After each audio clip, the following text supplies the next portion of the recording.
You ready? Yep. All right. Good morning, everyone. Thank you all for joining us today. I want to acknowledge that we typically have simultaneous Spanish interpretation for us during our press conferences. We were not able to secure services this morning, but we will provide translation online. Lo siento. I am here with Pat Allen, Director of the Oregon Health Authority, and Dr. Dean Seidlinger, our state epidemiologist. And I'm going to keep my remarks brief this morning. When we began reopening nearly a month ago, I was clear that COVID-19 cases, our counts would rise. Unfortunately, we are now seeing that happen in several parts of the state in both rural and urban Oregon. As I've said before, reopening comes with real risk, and that's why we are carefully monitoring the ability of our public health system to respond to COVID-19 cases without becoming overwhelmed. The noticeable increase in COVID-19 infections in Oregon over the past week is certainly cause for concern. In order to slow the transmission of the virus, I am putting all pending county reopening applications on hold for 7 days.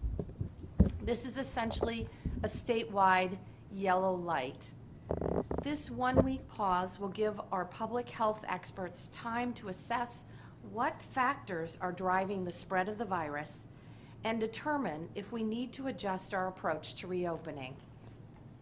I will continue to work with doctors and public health experts to assess whether to lift the pause, extend the pause, or make other adjustments. As a reminder, we currently have 29 counties in Phase 2. 3 counties, Clackamas, Lincoln, and Washington, are in Phase 1 and have not yet applied for Phase 2. 3 counties, Hood River, Marion, and Polk, are in Phase 1 and have applied for Phase 2. These applications are being put on hold for 1 week. And Multnomah County is still in baseline status. County leaders have applied for Phase 1. I have put their application on hold for 1 week as well. If you want to get the full details on the reopening status in your community, please go online to www.coronavirus.oregon.gov. I know how frustrating it is to move slowly. We all wish this reopening could be happening faster. Oregonians should know that county leaders are working extraordinarily hard to make reopening possible. My job, however, is to make tough decisions, even when they are unpopular. And when it comes to the health and safety of Oregonians, the buck stops here. To all of the business owners who had planned to reopen this weekend, I want to acknowledge how difficult this is for all of you. Many of you have invested significant time and resources into reopening safely, ordering supplies, hiring staff, and just keeping your lights on. However, as Dr. Fauci has said, we don't make the timeline, the virus makes the timeline. Now, no matter what county you live in, today's decision to pause as a state is a clear reminder that we need to double down on the simple but effective precautions each of us should take to reduce the spread of the disease. Number 1, wear a face covering. Number 2, keep physical distance of 6 feet. Number 3, avoid large gatherings. Number 4, keep it local. If you want to get outside, please stay close to home. Number 5, wash your hands, cover your cough, and please, please, please stay home when you're sick. Now, I'm delighted to turn it over to Pat Allen, the Director of the Oregon Health Authority. Director Allen. Thank you, Governor. I want to echo Governor Brown's caution and state clearly that the health measurements we're using to monitor COVID-19 in Oregon support her decision. We're seeing enough signs of concern to tell us we need to slow down. Here are some of the warning signs we're watching. New cases are rising. Yesterday, the Oregon Health Authority reported 178 new cases of COVID-19, our highest total ever. Newly reported COVID-19 cases increased by 75% during the week ended June 7th. A total 620 new cases of COVID-19 infection. The prior week, cases rose 18%. Testing has increased, but so has the percentage of positive results. The number of COVID tests reported, 18,271, increased compared to the previous week, which is good news, but the percent positive rose from 1.9 to 3%.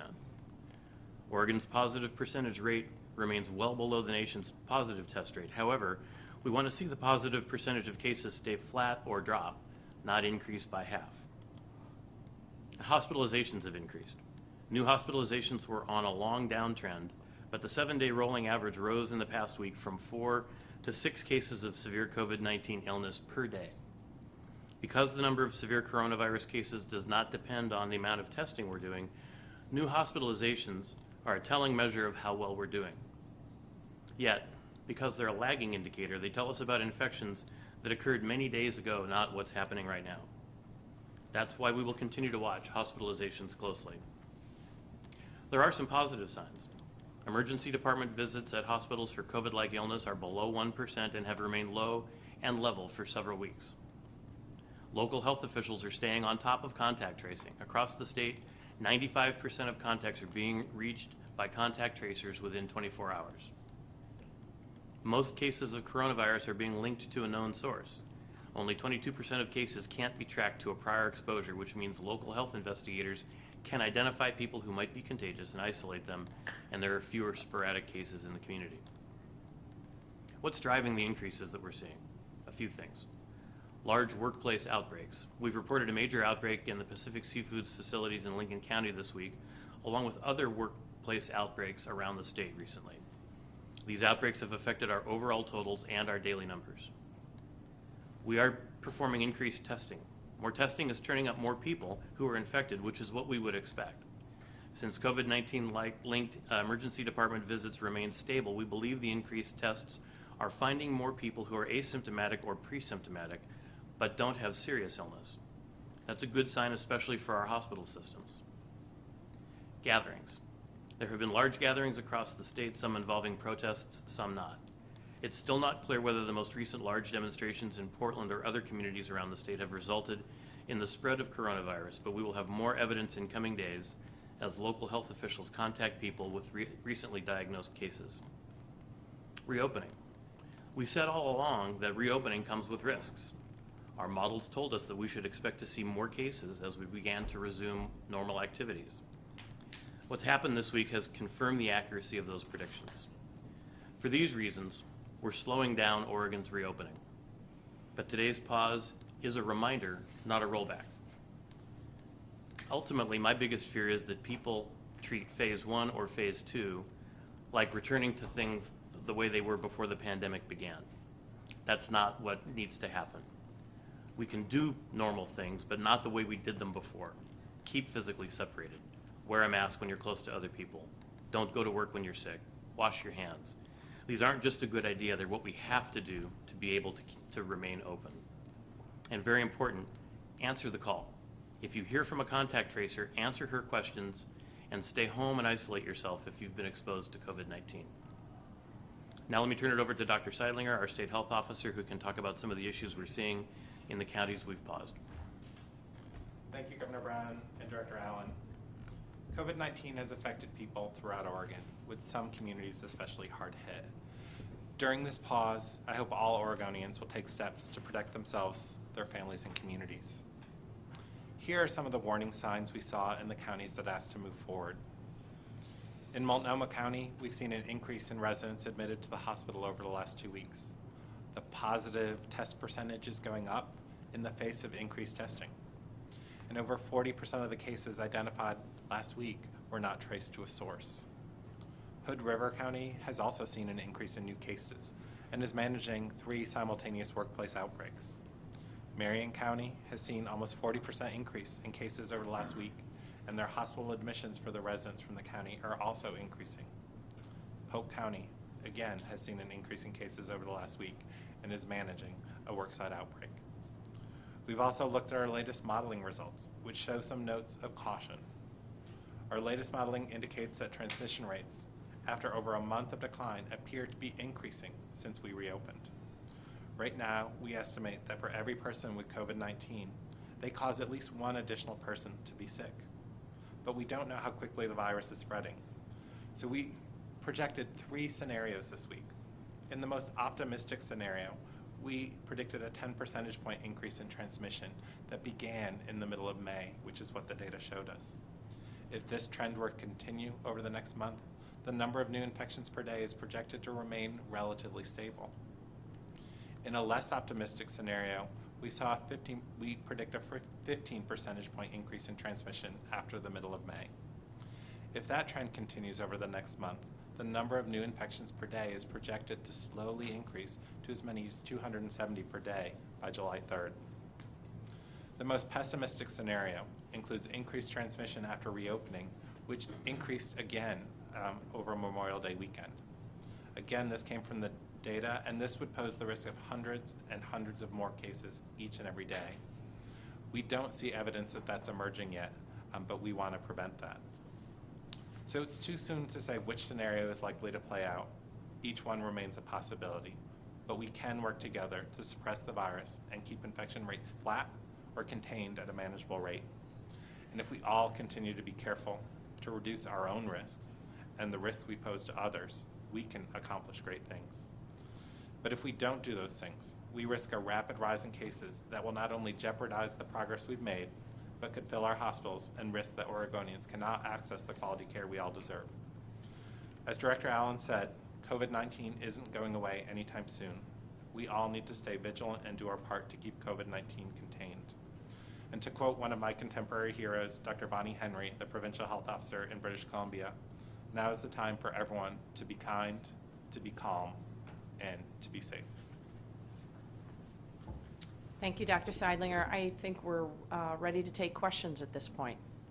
Great. Thanks, everyone. First up, we've got Mila Mimico with KGW. Go ahead, Mila. Hi, Governor. You kind of answered my question with the businesses reopening in Multnomah County, but what do you say to the citizens and the workers and the business owners who expected to reopen tomorrow, I apologize, today, and were kind of caught off guard by your late announcement last night? I'm sorry, we're all frustrated. As I said, as Dr. Fauci said, the virus makes the timelines. We don't make the timelines. And we are all in this together. And I want to encourage people to continue to take precautions, to be kind toward your fellow Oregonians, to be considerate toward your neighbors and your community, and to continue to be safe in the world out there. This is going to take time, and I appreciate everyone being patient through all of this. As a kid growing up, I had the opportunity to ice skate on local ponds in Minnesota, and we were always very cautious when we first went out into the ice. We'd put our skates on and take a step forward, and if the ice felt safe, if we didn't hear cracking, we would take another step. And that's kind of where we're at right now. We're proceeding extremely cautiously. I would say we are pausing and waiting to see if the ice is strong enough to support all of us. Thanks, Mila. Next up, we have Mira from OPB. I think we might have lost Mira. Let's see. Up next, we've got Shane with the Oregonian. Go ahead, Shane. Hi there. Question for Director Allen. I know that you mentioned that it might be a couple of days before we get a better sense of whether or not some of the large gatherings and protests that have taken place have caused or created an increase in recent COVID transmissions. But I want to ask, as of this morning, June 12th, have state health officials seen any cases at all linked to protests or demonstrations over the last couple of weeks? Yeah, I would actually turn that to Dr. Seidlinger, who's more familiar with the case information. We are working with our local public health officials to ask information about attendance at large gatherings such as the demonstrations. in Portland and other cities. We know that some people may be reluctant to share that information with public health investigators, but to date, we don't have any reports of people who've tested positive who've attended one of these demonstrations or protests. I would just add a couple of things. Number one, I appreciate Multnomah County opening up a testing site for citizens that have protested that may be showing symptoms of COVID-19. And secondly, we are seeing outbreaks, and one of the reasons I felt strongly about taking this pause is that we are seeing outbreaks in communities all around the state, Lincoln County to Union County, to Wallowa County, in fact. And so this is impacting all of us. Each one of our actions make a difference, and I want to encourage Oregonians to continue to use face coverings, whether they're going to the grocery store or whether they're out taking action. Thanks, Jane. We lost Mira, but she emailed in her question. Mira Powell from OPB asks, what is the specific guidance for travel in the state? Are people in Multnomah County expected to stay in Multnomah County, or is it somewhat expected that people will be traveling to nearby counties that are further into the reopening process? Look, we're asking Oregonians to be considerate of your fellow Oregonians and to keep your recreational activities local. I know this is really hard. I know we all enjoy going to the beach. I actually enjoy going to the beach any time of year. I enjoy hiking in the gorge. I want to continue to encourage Oregonians to keep their recreational activities local and to check state parks websites for park locations that are open. Thanks, Mira. Next up, we've got Gary Warner from EO Media. Go ahead, Gary. Yes, good morning, Governor. I have a policy question and then a follow-up, which is that the things you're announcing today, do they have any impact on the counties that are already in phase 2? And second, Dr. Seidler talked about some of the problems in some of the counties that are in phase 1 or that are on baseline.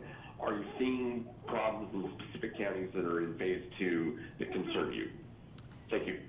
So, Gary, the pause is every county is where they are at right now. So for counties in phase 2, they're staying in phase 2.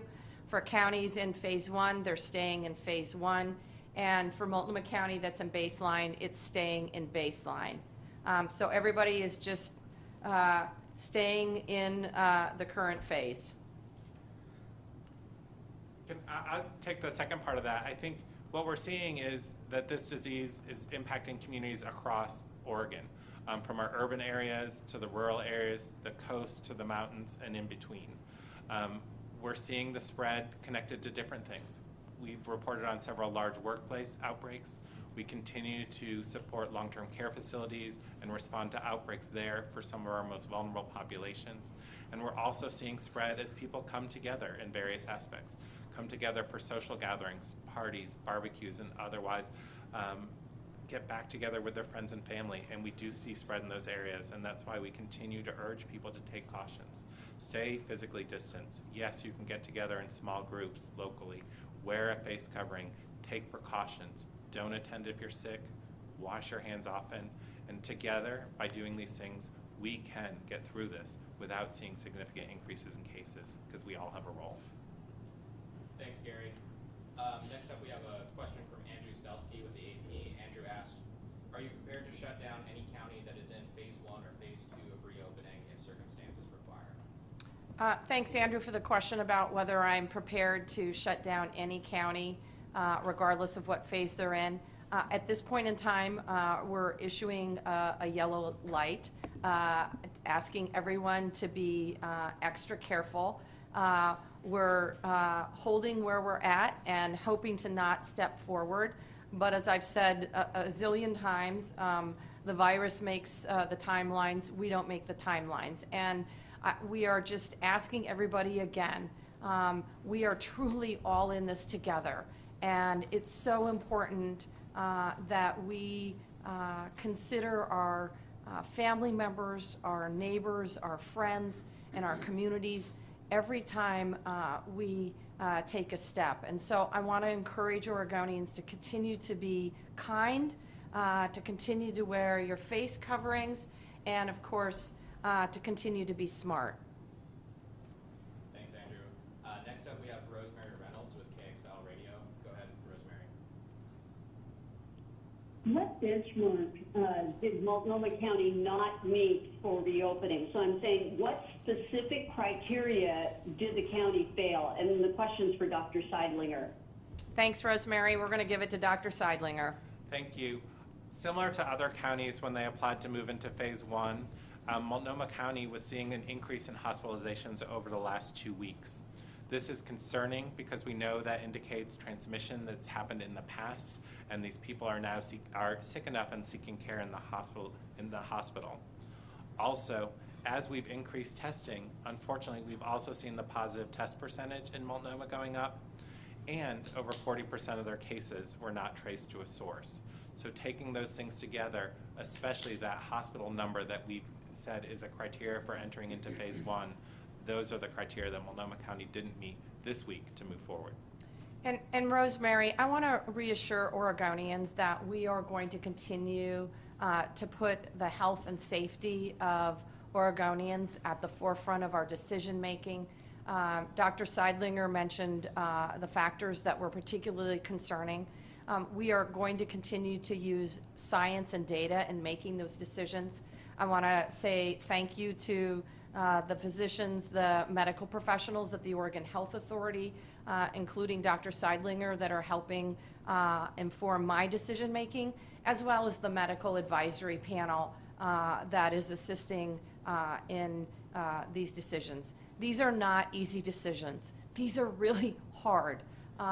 And we spent the day contemplating the data, talking with local elected officials, talking to epidemiologists. This was a really difficult decision to make. Thanks, Rosemary. Next up, we've got Rich Reed from the LA Times. Go ahead, Rich. Oh, hi, Governor. Rich here in Seattle, where also, as you're probably aware, there's an increase in Washington State. And I know that Oregon and Washington, I think, were in a coalition of states for a while. I'm wondering what the status of that is and to what extent you're consulting with other states, and also what help and guidance, if any, you're getting from the federal government, whether the White House or the CDC. Thank you. I would say we are continuing to rely on the CDC guidance in our decision making, and that's been extremely helpful. In terms of our coalition, our Western PAC, our chiefs of staff continue to speak regularly, and I know that our public health directors are communicating regularly. I think we're really focused on sharing and replicating best practices, learning from one another. As you know, there's absolutely no playbook here, and it's been really helpful to have our regional partners share in this work.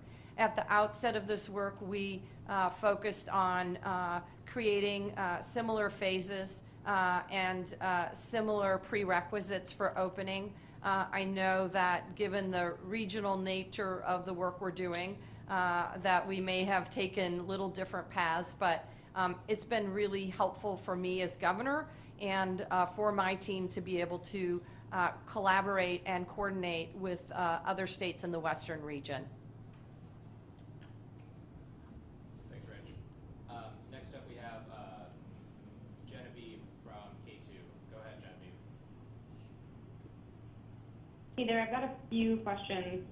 The first one is, Governor Brown, as you know, businesses in Multnomah County have been preparing for weeks to get to this point to reopen, and many were set on hopefully opening this morning and been working for days to get everything ready. And then the announcement didn't come down until after 7 o'clock last night, just hours before they were expecting to reopen. What took so long in announcing that decision? Look, I know this is extremely frustrating. I know we are all really disappointed. I personally miss going to my favorite restaurants and my favorite boutiques, and I know other Oregonians do as well. These small businesses are truly the heart and soul of Oregon's economy and, frankly, the heart and soul of our culture. And I am hoping that we can get them up and running in Multnomah County as quickly as possible. However, I have to put the safety and health of Oregonians first. And my major concern is that we are seeing a number of cases in Multnomah County that cannot be traced to a source, and that should be very concerning for all of us.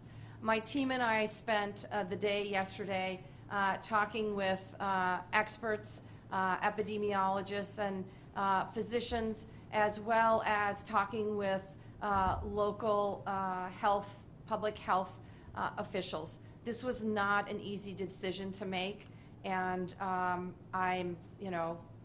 was really, really tough. And again, I'm just having to put the safety and health of Oregonians at the forefront of our decision making. Okay, I had another question similar to that. When we look at the state and the reopening status of the different counties, Multnomah County is the only county still in this baseline phase. We know specifically in the Tri-County area that a lot of people travel back and forth between the counties, between Washington and Clackamas and Multnomah. Many people work in one and live in the other. Does it make sense to keep Multnomah County in this baseline phase when the counties surrounding it are in at least phase one?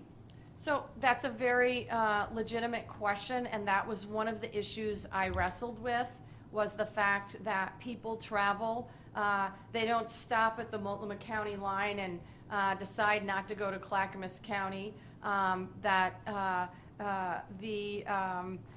That as we travel for work or to go get our hair cut or to go to a restaurant, we don't look at where the county line ends and begins in terms of jurisdiction. What I would say is this: my purpose in issuing a yellow light, and I see yellow lights as a caution. I think most of us have been trained, not all of us, but most of us have been trained when we see a yellow light to slow down. And that's what I am asking Oregonians to do across the state. There were a number of concerning factors in Multnomah County, but as I said earlier, there have been outbreaks in communities from Wallowa County to Lincoln County. And that's why I'm saying all of our actions matter. I'm encouraging, I'm cajoling, I'm asking Oregonians to wear their face coverings when they go out in public. I am asking and encouraging Oregonians to continue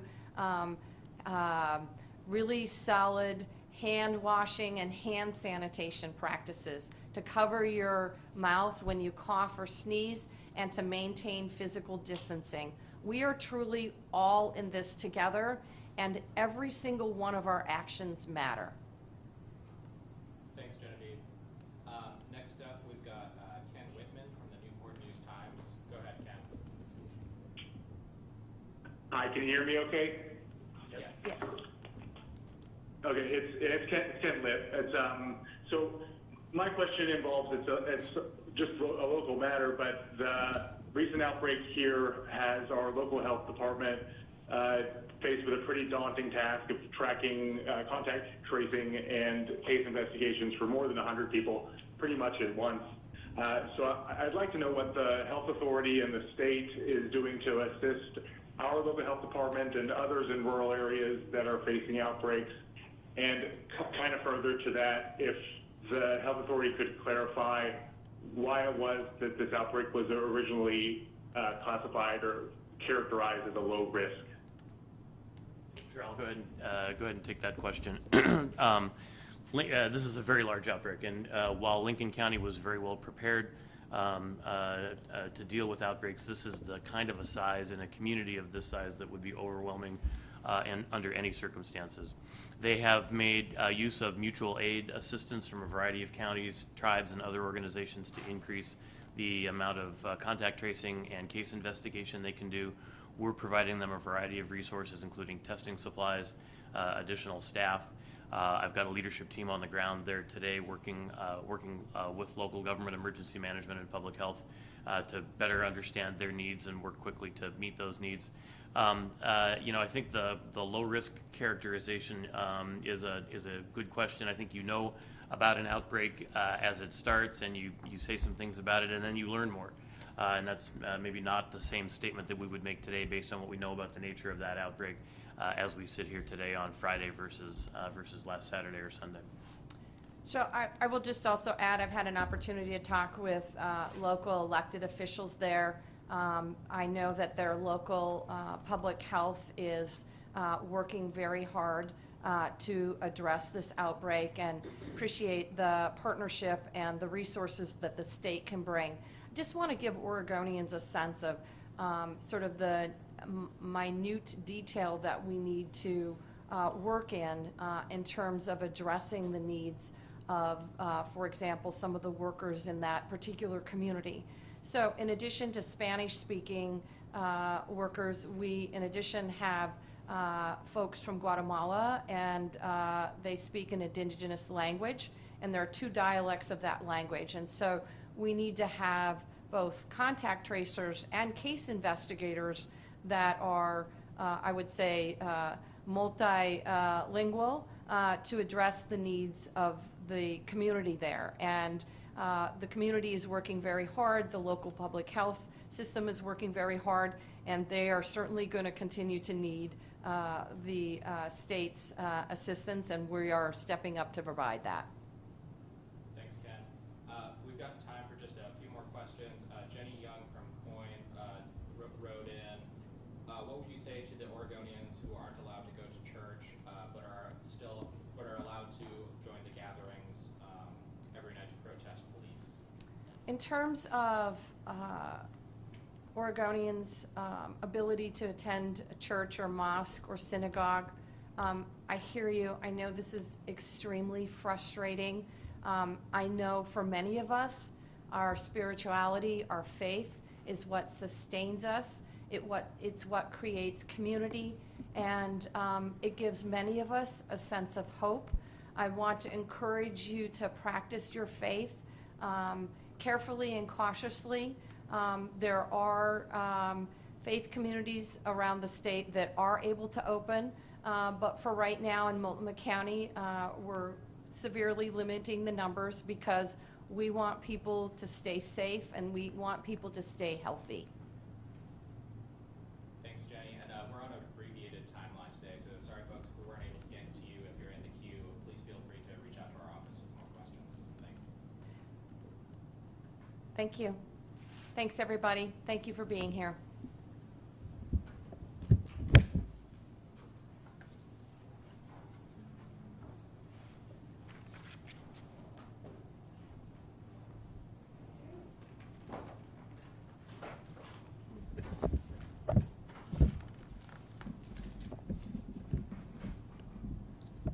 Thank you for helping out on such short notice. Thank you.